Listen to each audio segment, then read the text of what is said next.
Hello students, आज की video में हम समझेंगे इंसॉल्वेंसी अकाउंटिंग में बनने वाले दो account, that is statement of affair and efficiency account. As you can see this is the question number 2। So यहाँ पे जो आपको ईयर एंडिंग दिया है दैट इज़ 2009। तो जो क्वेश्चन मैं करवा रही हूँ सेम है, लेकिन न्यू बुक से है तो उसमें ईयर एंडिंग 2022 होगा। सो यहाँ पे देखिए एडजस्टमेंट जो दे रखी है, ध्यान से पढ़िए उनको और let's begin the question. So first working note हमारा रहेगा unsecure creditor as per list A. So unsecure creditors में यहाँ पे क्रेडिटर्स ऑन ओपन अकाउंट जो दे रखे हैं, दीज आर द अनसिक्योर, इनके पास कोई भी सिक्योरिटी नहीं है। बिल्स पेबल भी हमारे पास अनसिक्योर्ड है। बिल डिस्काउंटेड, अब यहाँ पे देखिए बिल डिस्काउंटेड की वैल्यू हमें 3500 दे रखी है और यहाँ पे 1750 का लिखा है लाइकली टू बी डिसऑनर। तो यहाँ पे हमने दो कॉलम बनाने हैं, एक होता है एक्सपेक्टेड टू रैंक, दूसरा होता है gross liability. Expected to rank mean जितनी पेमेंट करनी है फर्म ने, और gross liability mean total amount due कितना था। सो यहाँ पे बिल्स डिस्काउंटेड के केस में ये एक्सपेक्टेड टू रैंक और ये कॉलम जो है वो वेरी करते हैं, हर एक क्वेश्चन में ये वेरी करेंगे। Creditors for rate taxes wages extra in excess to preferential, तो देखिए क्वेश्चन में आपको दे रखा है कि 1250 के जो क्रेडिटर्स है वो प्रेफरेंशियल है, उसके एक्सेस में जो है वो अनसिक्योर्ड है। तो यहाँ पे हमारे 250 आ गए, दीज आर अनसिक्योर्ड। तो unsecured creditor as per list A का हमारे पास अमाउंट आता है 49,500, जो कि एक्सपेक्टेड टू रैंक वाले कॉलम में आएगा, और दूसरा है gross liability that is 51,250। Next is fully secure creditor as per list B. अब देखिए जो फुली सिक्योर क्रेडिटर्स हैं उनमें क्रेडिटर्स जिनके पास एक फर्स्ट चार्ज है माइनिंग शेयर्स पे, तो वो है 20,000 के। यहाँ पे देखिए वैल्यू ऑफ माइनिंग शेयर है 38,000, तो यहाँ पे 18,000 जो है वो एक्सेस में है, इसलिए इसको बोला जाएगा फुली सिक्योर क्रेडिटर। नेक्स्ट जो आएगा that is partially secure creditor. तो पार्शली सिक्योर क्रेडिटर्स है हमारे पास 17,500 के, जिनके पास माइनिंग शेयर के ऊपर सेकंड चार्ज है। तो यहाँ पे ये जो शेयर्स हैं इनके पास 15,000 का ही चार्ज है, तो बाकी जो अमाउंट होगा that is unsecure, to be paid वाले कॉलम में हम लिखेंगे। तो नेक्स्ट आता है हमारे पास प्रेफरेंशियल क्रेडिटर। तो creditor for rent rate wages हमें दे रखे हैं 1250, जो कि हमारे प्रेफरेंशियल है। इसी में हम नेक्स्ट बनाएंगे statement of affairs. So statement of affairs में हमारा सबसे पहले देखिए फॉर्मेट में 31 दिसंबर 2022 को ये बन रही है। ग्रॉस लायबिलिटी, लायबिलिटीज़ और एक्सपेक्टेड टू रैंक, फिर एसेट्स, बुक वैल्यू और एक्सपेक्टेड टू रैंक, या फिर एस्टिमेटेड टू प्रोड्यूस। ठीक है। सो यहाँ पे अनसिक्योर्ड क्रेडिटर जो हमने वर्किंग नोट बनाए थे उसी में से वैल्यू हमने पुट करनी है। यहाँ पे जो वर्किंग नोट है इसमें अनसिक्योर्ड की वैल्यू जो है दैट इज़ 49,500, तो यहाँ पे हमने लिख दिया 49,500, और ग्रॉस लायबिलिटी का जो कॉलम था उसमें आ जाएगा 51,250।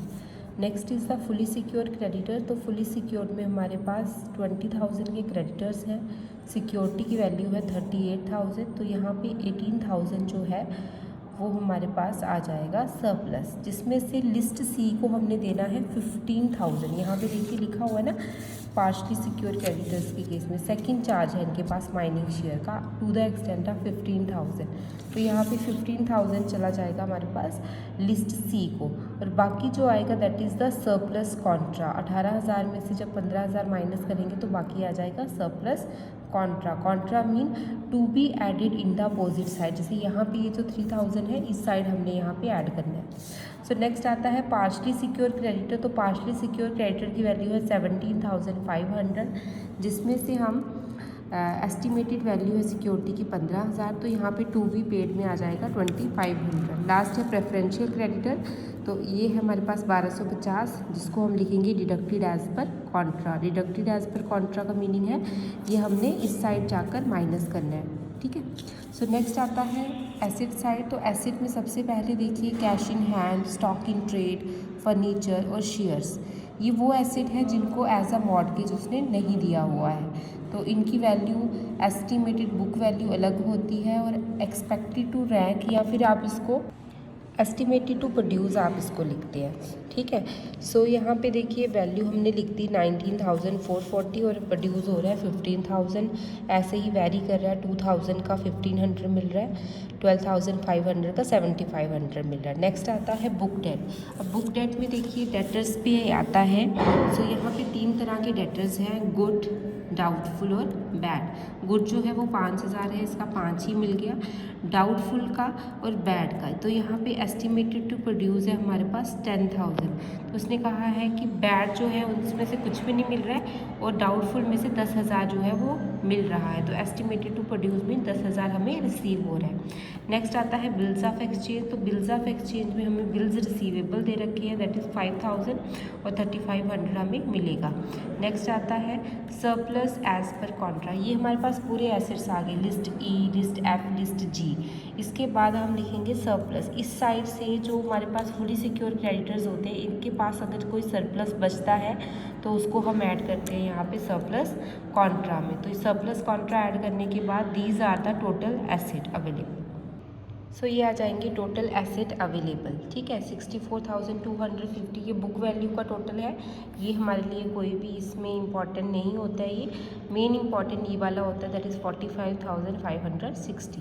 इसके बाद लेस करते हैं इसमें से preferential creditors deducted as per contra. ये जो हमने लिखा था ना यहाँ पे preferential creditor deducted as per contra, ये हम माइनस करेंगे 1,250। अब ये माइनस होने के बाद जो अमाउंट बच जाता है दैट इज़ 44,310, ठीक है। और ये होता है हमारे पास नेट एसेट अवेलेबल, ठीक है। अब नेट एसेट अवेलेबल को जब हम यहाँ पे एक्सपेक्टेड टू रैंक वाले कॉलम में से माइनस करेंगे तो हमारे पास आ जाएगा deficiency as per list H, ठीक है। तो यहाँ से हमने 52,000 में से 44,310 को माइनस किया हुआ है। So this is the statement of affairs. ये क्वेश्चन बहुत इंपॉर्टेंट है, सो आप इसका स्क्रीनशॉट ले सकते हैं अभी, ठीक है। So you can take the screenshot. So next हम इसमें बनाएंगे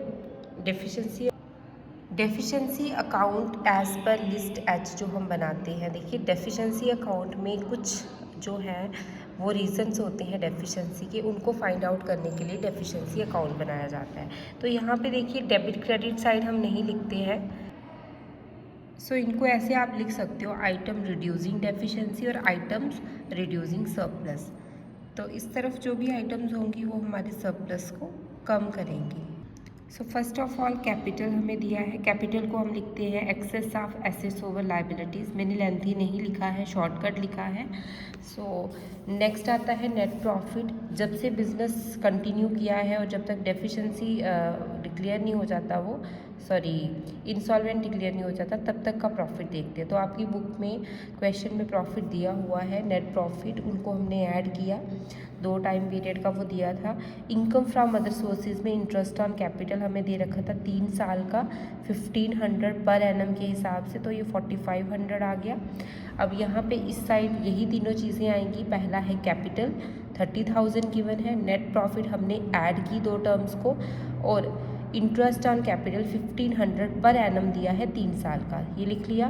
नेक्स्ट आता है आइटम रिड्यूसिंग सरप्लस। सबसे पहले हमें नेट लॉस दिया है, आपको क्वेश्चन में एडजस्टमेंट में देखिए नेट लॉस गिवन होगा 2,500। उसके बाद आता है बैड डेट लिस्ट एफ। अब देखिए जो बैड डेट थे उनमें कितनी कमी आई है। तो जहाँ पे हमने जब ये क्वेश्चन किया तो this is the good, doubtful और बैड। तो 5,000 बैड डेट हमारे रिकवर नहीं हुए और दूसरे में से भी 5,250 रिकवर नहीं हुए। तो जब हमने इसका टोटल किया तो ये आ गया 10,250। ड्राइंग्स हमें दे रखी है 30,000। तो ड्राइंग्स होती हैं जो हाउस होल्ड के लिए वो ड्रॉ करता है मनी को। अदर लॉसेज में आता है loss on realisation of asset.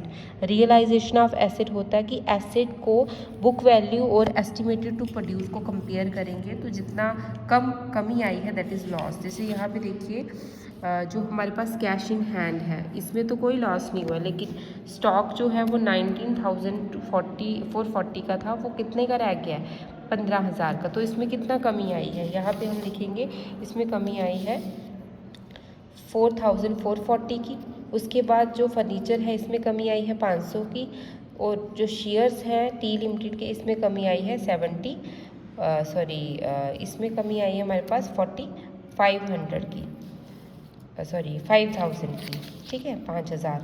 उसके बाद है माइनिंग कंपनी के जो शेयर्स हैं इसमें भी कमी आई है 4500 की, ये भी हम लिखेंगे। बिल्स रिसीवेबल जो है वो 1500 के, उसमें कमी आई है। जैसे यहाँ पे देखिए 5000 थे और वैल्यू कितनी बची है 3500, तो यहाँ पे आ गया बिल रिसीवेबल पे 1500। और बिल डिसऑनर्ड कितने के हुए हैं, ये जो हमने लायबिलिटी लिखी होती है ना बिल डिसऑनर्ड की, यहाँ पे bill discounted likely to be dishonour 1750, ये हम लिखेंगे। सो ये हमारे पास आ जाएगा यहाँ पे। उसके बाद आता है लॉस थ्रू स्पेकुलेशन 7500, तो यहाँ पे आ रहा है 25,190। जब हम इन दोनों को प्लस करेंगे तो हमारे पास आता है 50,940। तो यहाँ पे देखिए सारे प्लस करेंगे हम, उसके बाद हम माइनस करेंगे जब इस साइड को, तो हमारे पास आ रही है डेफिशिएंसी, और इसको नाम देंगे deficiency as per statement of affair 7619। इसको आप ऐसे भी लिख सकते हो, दिस इज़ बैलेंसिंग फिगर भी होता है, और या फिर आपने जो स्टेटमेंट ऑफ अफेयर बनाया है उसमें जो डेफिशिएंसी आई है दिस इज़ द डेफिशिएंसी, इसको पुट करोगे तब भी ये दोनों साइड मैच कर जाएंगे, ठीक है। You can take the screenshot. Okay student, stay tuned for the upcoming videos. Do subscribe my channel. Thanks for watching.